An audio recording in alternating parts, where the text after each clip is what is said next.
What's up, guys? I'm in a new location, but still the same old Matt you guys all enjoy and love. Today, we're going to be talking about Pokemon Red and Blue and how it was created. Here's something you might not know about the creation of Pokemon Red and Blue. Did you know that the original Pokemon games were nearly never made? Nintendo didn't get it. The tech barely worked, and all the work that they put into these games almost vanished overnight. But still, Pokemon Red and Blue somehow became the biggest gaming franchise of all time. And today we're going to be breaking down the wild, the messy, and completely insane story of the first Pokemon game. It all starts off with one guy that's completely obsessed with bugs. And I mean like completely obsessed. Like, he was the guy flipping rocks, looking for bugs, while everybody else was inside probably playing like Super Mario. Satoshi Tajiri. Sorry for my pronunciation. But if this man was not completely obsessed with bugs, Pokemon may never have even been created. But before we dive into the story of the kid who was obsessed with bugs becoming the creator of Pokemon, there's something you need to know. The first Pokemon games, they were actually deleted. 6 years in the making, deleted, all gone overnight. And that's only one of the many disasters that could have stopped Pokemon before it even started. Let's rewind. Satoshi wasn't just some kid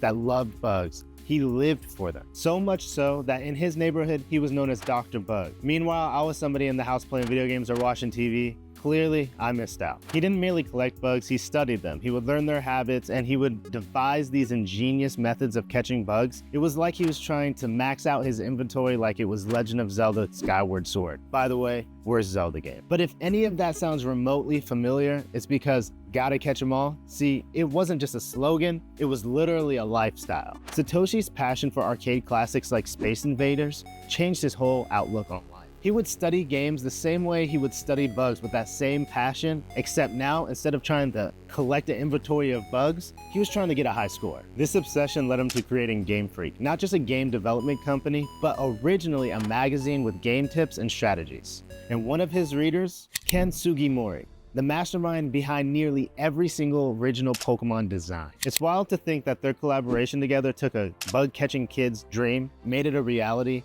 and they actually created a mini gaming empire. Then came the Game Boy. Satoshi got an idea when he saw that link cable on the Game Boy and said, hey, what if we have people trade these little creatures like kids traded bugs? And that's when the original Pokemon was created, but originally under the name Capsule Monster. However, due to a trademark, they luckily had to change the name to Pocket Monsters and eventually shorten to Pokemon. Because let's be honest, I don't know anybody that says Pocket Monster. Now here's where almost everything fell apart. Game Freak was broke, and due to a malfunction on the computers, nearly 6 years of Pokemon was deleted, vanished overnight. And there's more. Due to the tech limitations on Game Boy, the team had to get extremely creative to get any of this to work. With the restricted color palette, every single pixel had to count. This is where Ken came in. Ken's simple yet expressive design in his art was able to take these constraints and turn it into a lasting aesthetic that still resonates today. When Pokemon was finally able to break through in Japan, Game Freak decided to take a gamble and ship it out west. The localization of Pokemon wasn't about just taking Pokemon Green and swapping it for Pokemon Blue. There was so much more to it. Cultural references, tweaking dialogue, and changing some of the names of Pokemon so that it could still maintain and translate to other cultures globally. The impact was almost immediate. Pokemon didn't just exceed in the gaming franchise, but it was able to make a name and solidify itself as pop culture. The anime, trading cards, toys, and merchandise